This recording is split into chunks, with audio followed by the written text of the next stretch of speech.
Welcome to another video from me, Chris at DBG. We are NFL follow-up week 6, and let's see the predictions for week 7.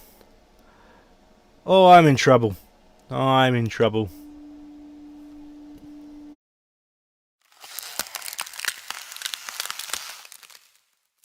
That's right, I am definitely in trouble. I am 2-4.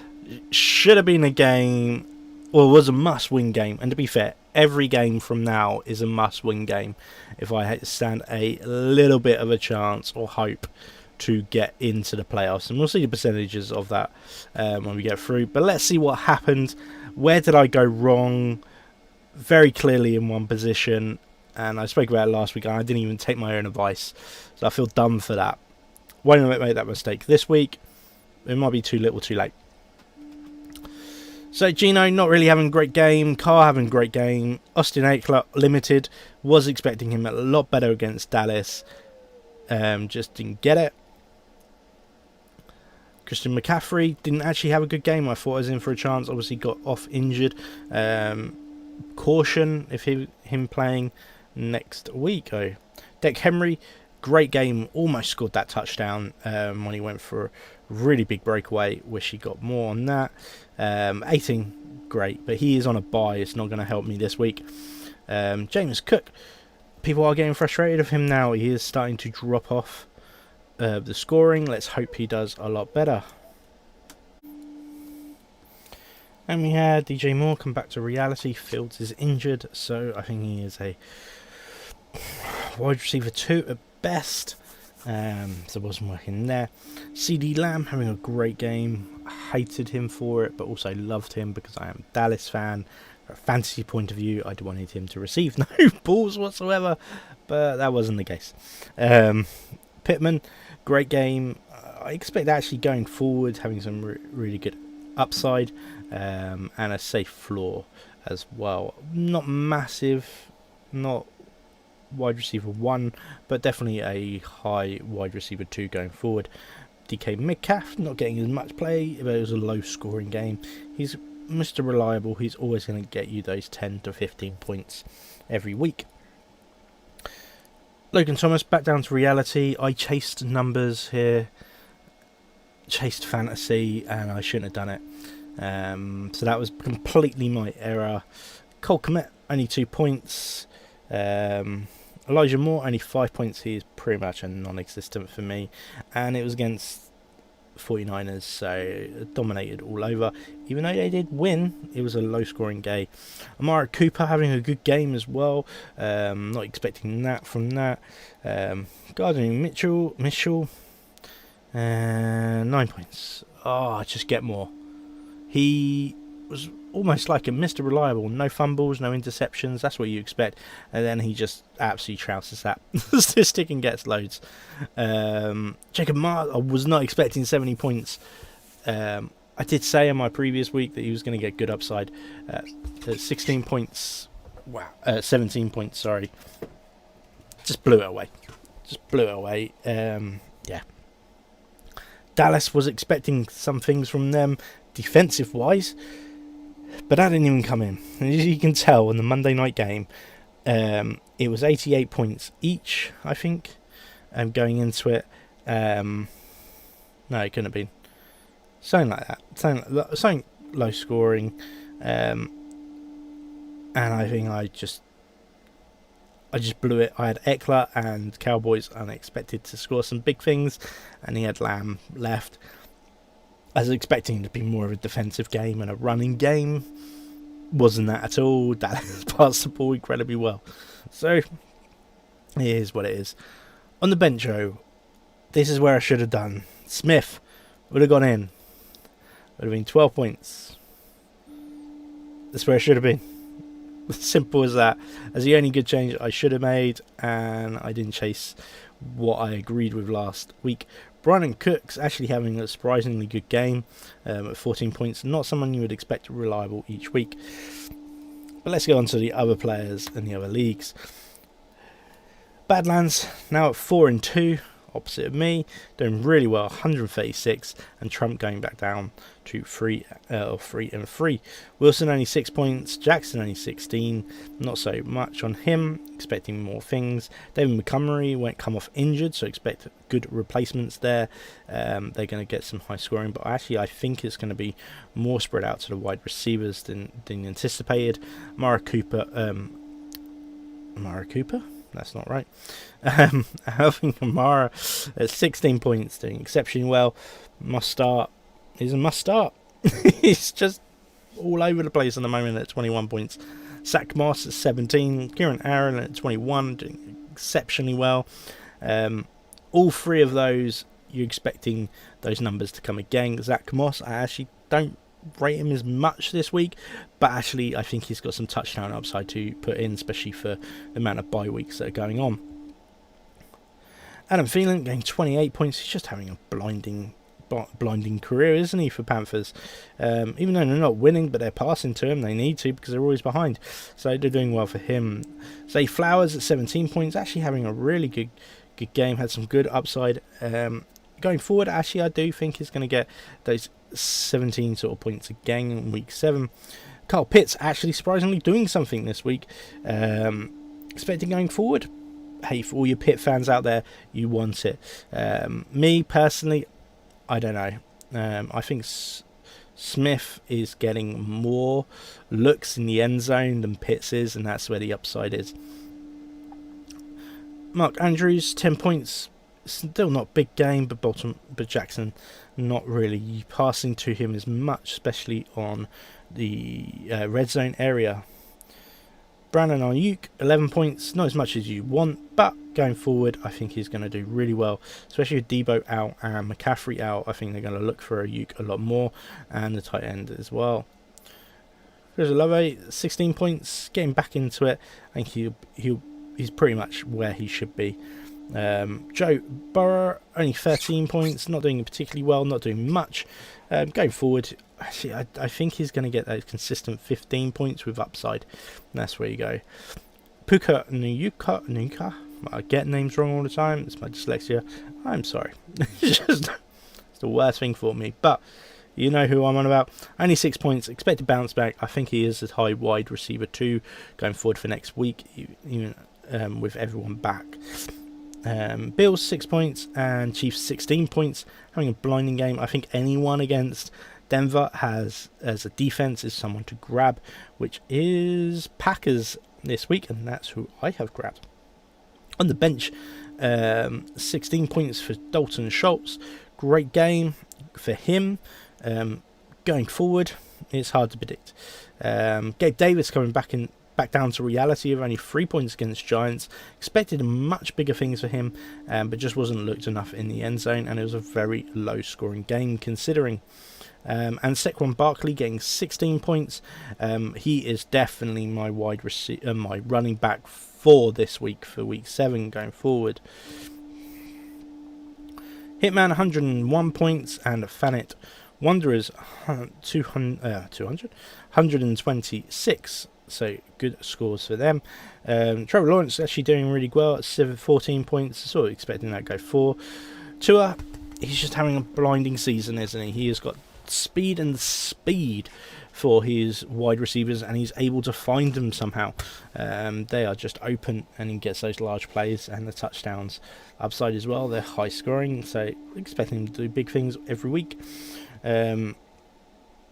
Johnson only 12 points, not having great running game against Washington, but don't let that put you off. Going forward, he's going to be amazing.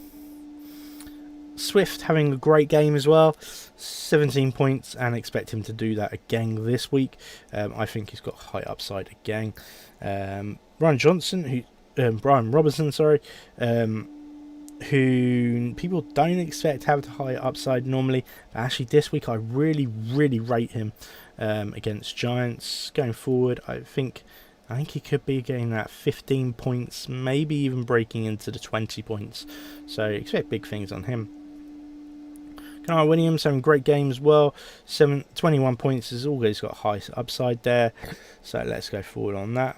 Wilson, you were expecting chasing the numbers from what he got a couple of weeks ago, but really Dobbs is just not finding him. But let's see what's going to happen with Kyler Murray coming officially off IR.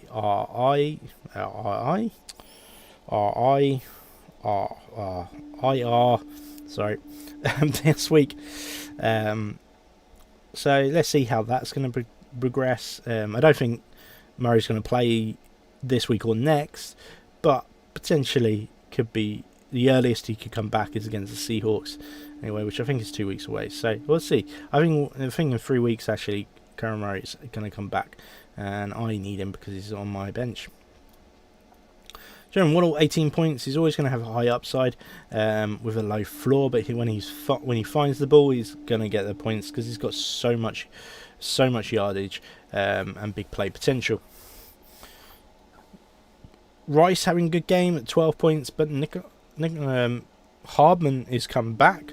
Traded from the Jets, coming back. So it's someone who Holmes trusts. And there isn't a dominant wide receiver one there, so I think Hyman automatically slots into that. So he's got a great potential to take over. Obviously Kelsey is the main target, so let's see what's going to happen there. On the tight ends, Ingram having a great game at 11 points for tight end wise. It's pretty much that every week. He's got a safe floor and he is being looked at. So for tight end wise, Higbee only 3 points. You're chasing the touchdown. Pretty much all you're going to get. McLaughlin at 6 points. Unfortunately, he's just not getting enough volume there. With Jamal Williams as well, it's just a split backfield, and you never know who's going to get anything.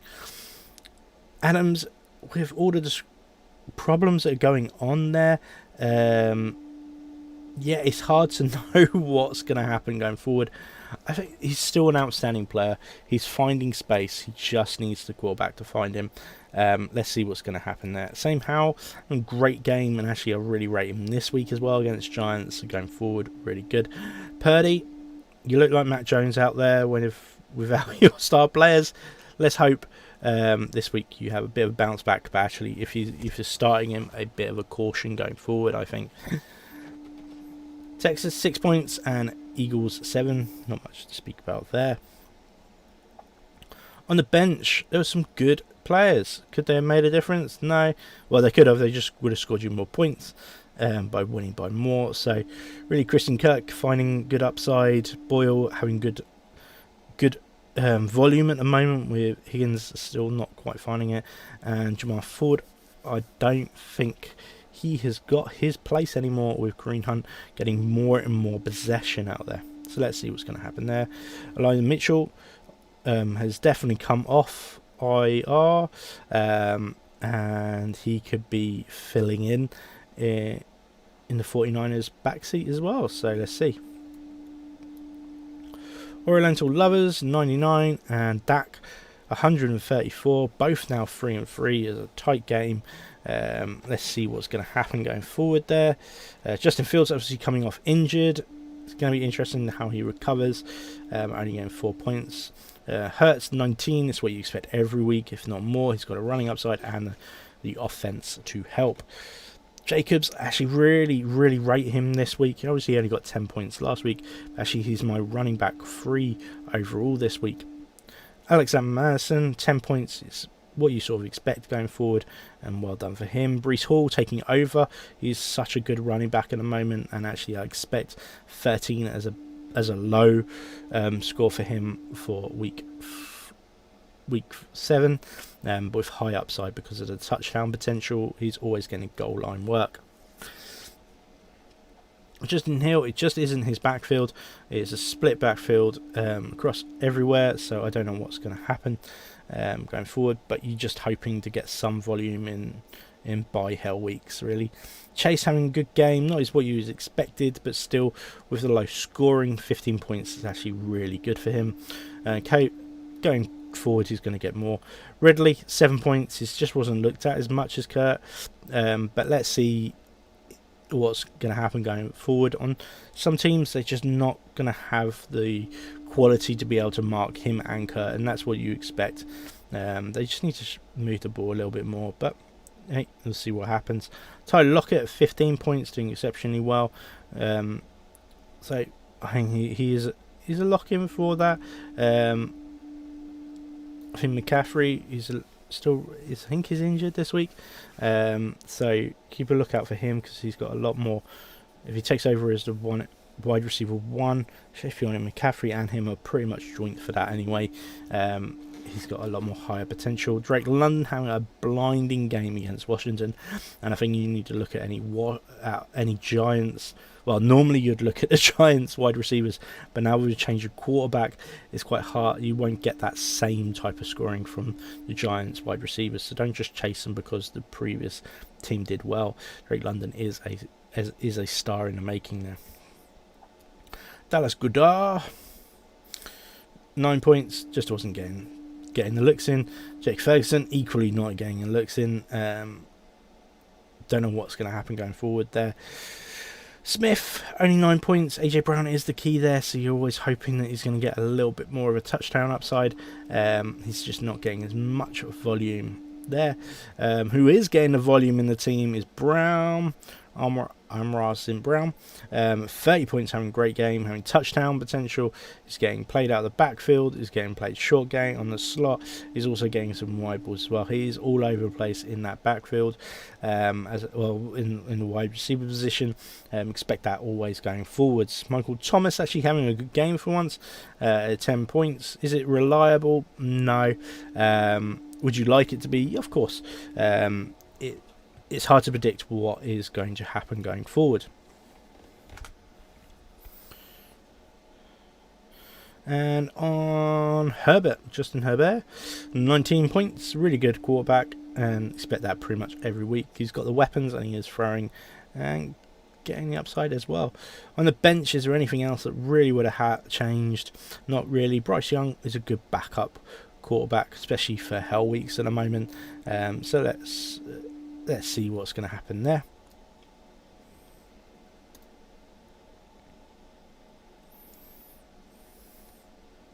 Whoop. And we had another tight game. Unfortunately, Chicago not getting the win that it desperately needs. 116 points to Birds 119. Birds actually looked in danger of getting their second loss of the season, but no, it could not happen. He had some great upside from his players. Mahomes only getting 17 points. You wanted that more, and I think that's where he let him down, among one other special player. Kirk Cousins only 9 points, back to reality, really. He's not... You'd expect big things every week, but actually Bengals did really well, just closing him down.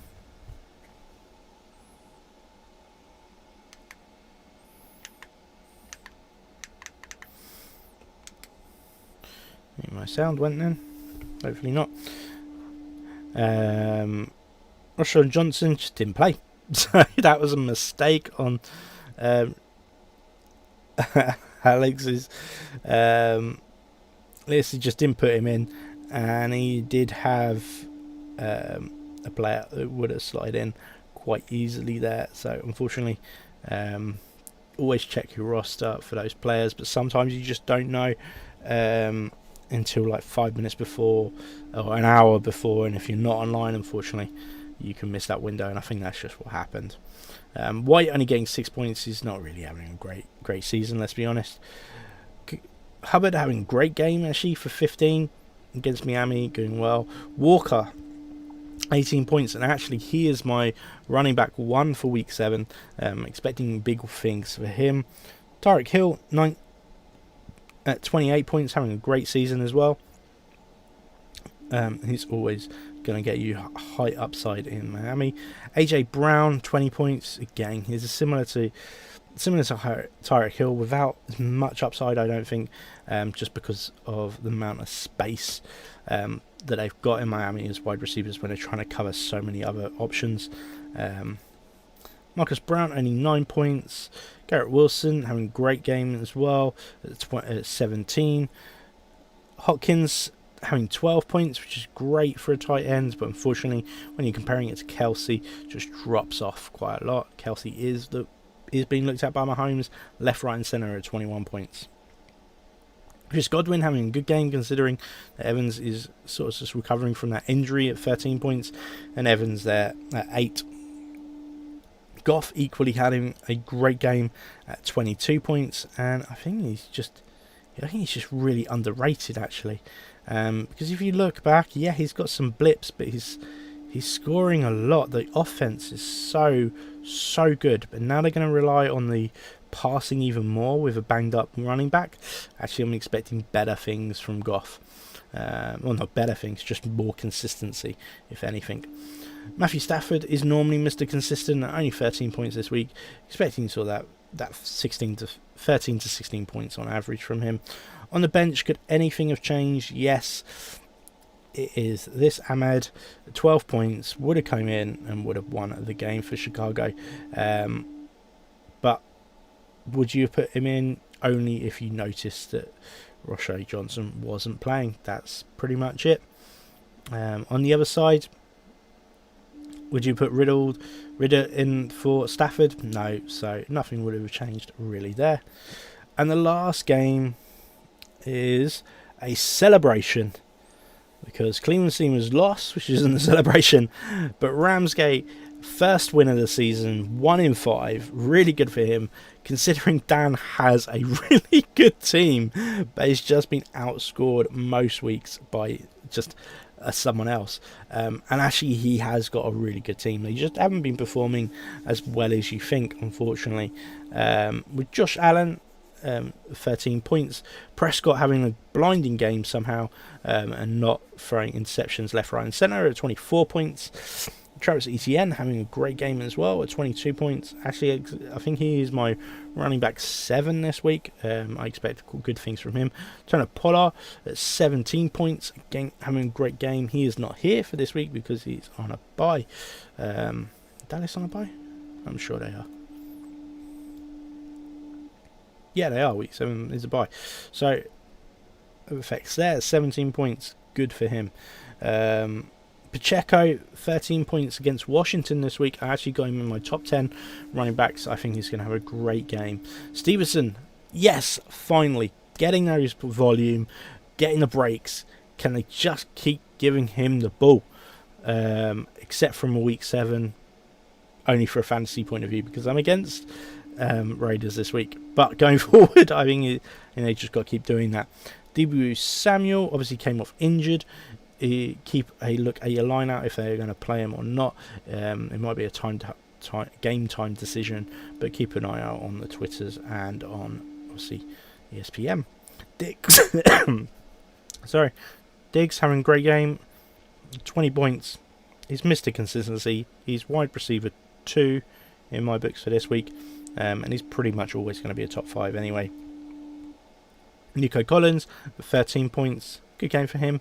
Terry McCannon, 14 points, actually having a consistency considering how many times they passed the ball in that game, which was really good. Jordan Kittle, back to reality. Couldn't wear a F Dallas shirt or F Browns shirt this week, or if he had it, he wasn't going to show it. Guys, they lost. Going forward, though, yeah, I expect he's going to be looked at all over the place next week because McCaffrey and Debo out. They need him to perform. Hunter, unfortunately, is just a mess in New England. The only person really reliable is Stevenson. So, considering I thought he was going to end in at least my top 12 tight ends at the end of the year, I think now that is just ruled out. He's not going to get there because there is a massive QB issue. T. Higgins, 4 points, not doing particularly well. Still obviously recovering from an injury. Going forward, I would probably hesitant to not start him just because of that risk. But if he bounces back and he's still playing, then yeah, he's got good potential. Atwell, only 4 points. I think it's back to reality now. He just isn't that before. Now they've got everyone in the wide receiver that they need there. CJ Stroud actually having the first bad game of the season for him. Only 13 points. I thought he had a better game last week than he did this week. but unfortunately the interception threw it off. It was his first interception of the season. Hopefully he can bounce back, just knocking on the head. He's against he's got a bye to rest. Let's see what's going to happen. Dobbs coming back down with reality, only 9 points. That 20 points that you were getting at the start, you know, I think reality is this is what you expect from him. That 25, 16 and 22 that he had against some really good teams, maybe not Giants, but Dallas and 49ers. He had a great game, but as soon as he came against Bengals, it come back down. He was getting interceptions and fumbles, and the same as last week as well.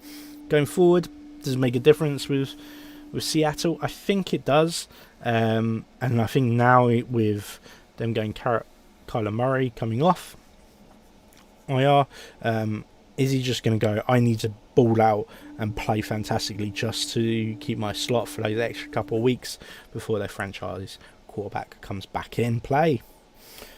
On the bench, could anything have made a difference? Yes. Tyler coming in play, yep, definitely could have been there for your flex. And Josh Downs, would you have swapped him in for Debo? Probably not. Higgins, maybe, but then you wouldn't have got Taylor in. So it's hard to juggle that. I don't think it was winnable as a game, but not by much. You had to make all the right calls, and unfortunately, it's fantasy. Anything can happen. So that is it for week 6. Let's see how we are for week 7. Week 7.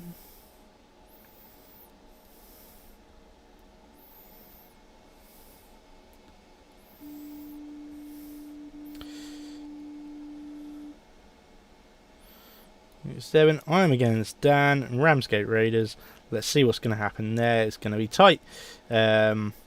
I need to win it, or I'm going to drop to last place. Yeah, it's not going well. I need to win. That's pretty much it.